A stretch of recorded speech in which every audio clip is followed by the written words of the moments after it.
पहले चीन, Japan, south Korea और अमेरिका जैसे देशों का नाम ही ख्याल में आता है। ये सभी देश आज टेक्नोलॉजी के मामले में काफी आगे हैं। आज जापान के रेस्टोरेंट में रोबोट्स वेटर का काम कर रहे हैं।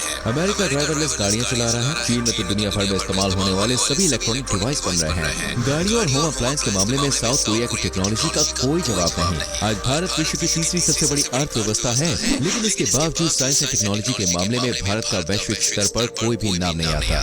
पिछले कुछ सालों का इतिहास उठाकर देखें तो आप शायद ही ऐसे किसी साइंटिस्ट का नाम बता पाएंगे जिसने इंटरनेशनल लेवल पर प्रसिद्धि हासिल की हो। लेकिन आजादी के समय के दौरान भारत ने दुनिया को सीवी रमन, जगदीश चंद्र बोस, मेघनाथ साहा, रामानुजन और सत्येंद्र नाथ बोस जैसे न जाने कितने साइंटिस्ट दिए। उस समय वैज्ञानिकों के लिए भारत में परिस्थितियां बहुत ज्यादा अनुकूल भी नहीं थी। आज वैज्ञानिकों को अच्छी सैलरी दी जाती है, अच्छी लैब से लेकर बेहतर इक्विपमेंट तक सब कुछ मुहैया कराया जाता है। लेकिन फिर भी क्यों भारत टेक्नोलॉजी के क्षेत्र में इतना पीछे है? क्यों भारत आज भी जापान और अमेरिका की बराबरी नहीं कर सकता और तकनीक के मामलों में इन देशों से कई दशक पीछे चल रहा है? इन सब के बारे में दोस्तों आज की वीडियो में हम विस्तार से जानेंगे। बस आप वीडियो के अंत तक हमारे संग बने रहिए। ये बात तो दोस्तों हर कोई जानता है कि आज भारत के युवाओं में जो क्षमता और टैलेंट है वो दुनिया के अन्य किसी भी देश के युवाओं के पास नहीं है। दुनिया भर की बड़ी बड़ी कंपनियों में आज भारत के नौजवान टॉप पोस्ट पर काबिज हैं। इसके अलावा इंजीनियर्स, डॉक्टर्स और न जाने कितने ही प्रोफेशनल भारतीय आज अन्य देशों में जाकर अपनी सेवा प्रदान कर रहे हैं। भारत में विज्ञान का विकास न होने का एक प्रमुख कारण ब्रेन ड्रेन है। बचपन से लेकर कॉलेज तक या स्कूल तक की पढ़ाई लोग भारत में करते हैं, लेकिन इसके बाद हायर स्टडीज के लिए जो अफोर्ड कर सकते हैं वो विदेश चले जाते हैं। विदेश जाने के बाद जब युवाओं से पूछा गया कि कितने लोग भारत वापस आना चाहते हैं तो उनमें से 75% युवाओं ने हाँ में जवाब दिया। लेकिन आंकड़े बताते हैं कि बाहर जाने के बाद सिर्फ 5% युवा ही वापस भारत आते हैं। असल में दोस्तों बात यह कि भारत में सच्चे टैलेंट को इग्नोर किया जाता है। यहाँ क्षमता और हुनर को नहीं बल्कि जाति और पैसे के बल पर लोग आगे बढ़ते हैं। अगर कोई युवा कुछ नया करने के बारे में सोचे या आविष्कार करे तो उसके आविष्कार को भी बेकार करार दिया जाता है। वहीं विदेशों में प्रतिभाशाली युवाओं को काफी अच्छे पैकेज कंपनीज देती है। उनके छोटे छोटे आविष्कारों की भी अच्छे से कद्र की जाती है। भारत में आज 12वीं करने के बाद युवा यूजीसी, नेट, नीट और जीट एग्जाम की तैयारी में लगते हैं, लेकिन इन कोर्सेज के लिए हमारे देश में बहुत ही कम सीटें उपलब्ध हैं।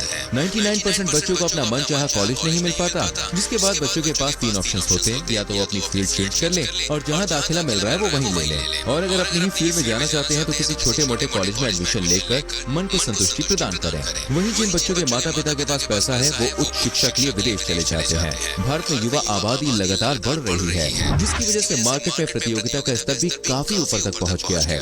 ऐसे में युवा करे तो क्या करे, मजबूरन उन्हें विदेश जाकर ही पढ़ाई करनी पड़ती है। United Nation Education, Scientific and Cultural Organisation की रिपोर्ट के अनुसार साल 2018 में भारत के 7.5 लाख बच्चे विदेशों में पढ़ाई या नौकरी करने गए थे और 2019 में सिर्फ 1 साल के भीतर ही इस आंकड़े में 45% की बढ़ोतरी हुई थी। 2019 में लगभग 11 लाख भारतीय युवा अन्य देशों में माइग्रेट किए गए थे। एशियन इकोनॉमिक इंटीग्रेशन रिपोर्ट में सबसे ज्यादा इंटरनेशनल लेवल पर माइग्रेट करने वाले देशों में भारत टॉप पे था।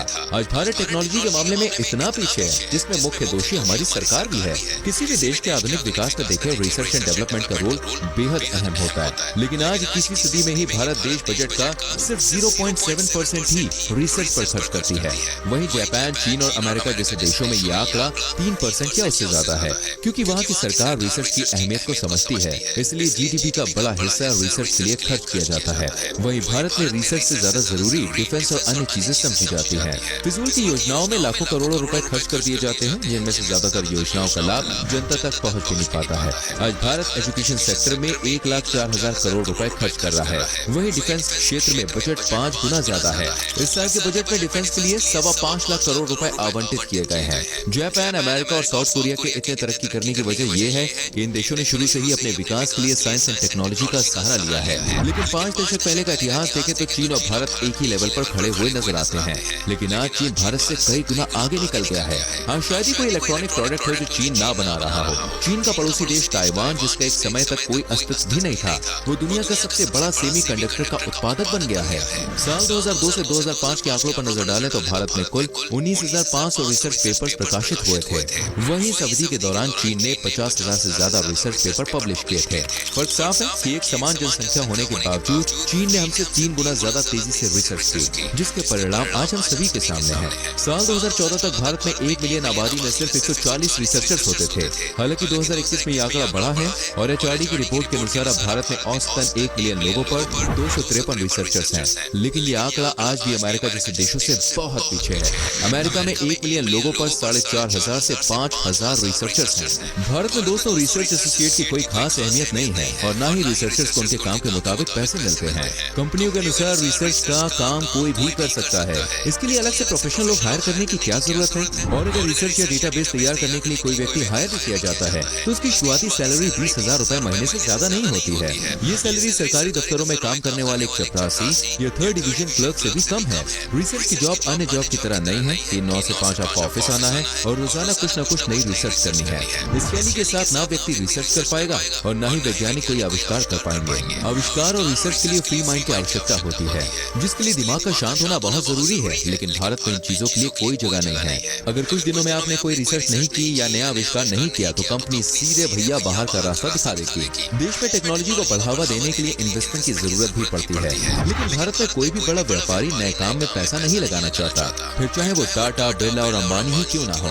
उदाहरण के लिए हमने बताया कि चीन का पड़ोसी देश ताइवान आज दुनिया में सबसे बड़ा सेमीकंडक्टर का उत्पादक है।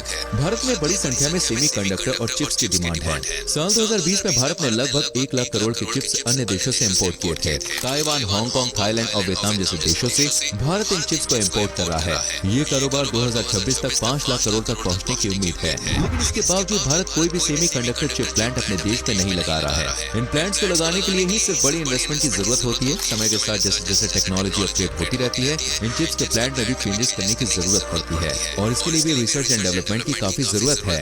आज इंटेल और सैमसंग जैसी कंपनियां सिर्फ रिसर्च पर ही सालाना 20 से 25 बिलियन डॉलर खर्च कर रही है। भारत में आज भी कितनी जगह ऐसी है जहां इंटरनेट की सुविधा नहीं पहुंच पाई है। आज भारत 5G टेक्नोलॉजी लॉन्च करने की प्लानिंग कर रहा है। भले ही भारत के लिए 5G एक नई चीज है, लेकिन दुनिया 5G टेक्नोलॉजी को भुलाकर कब की आगे बढ़ चुकी है। ज्यादातर विकसित देशों में 6G टेक्नोलॉजी भी पुरानी हो गई है और अब भैया 7G और 8G टेक्नोलॉजी का जमाना है। वही भारत में इंटरनेट की स्थिति का आपको पता ही है। दुनिया में कई देश अपनी जरूरत की ज्यादातर बिजली का उत्पादन न्यूक्लियर एनर्जी के जरिए कर रहे हैं, लेकिन भारत न्यूक्लियर पावर प्लांट के बजाय हाइड्रो पावर प्लांट और सोलर पावर प्लांट पर ज्यादा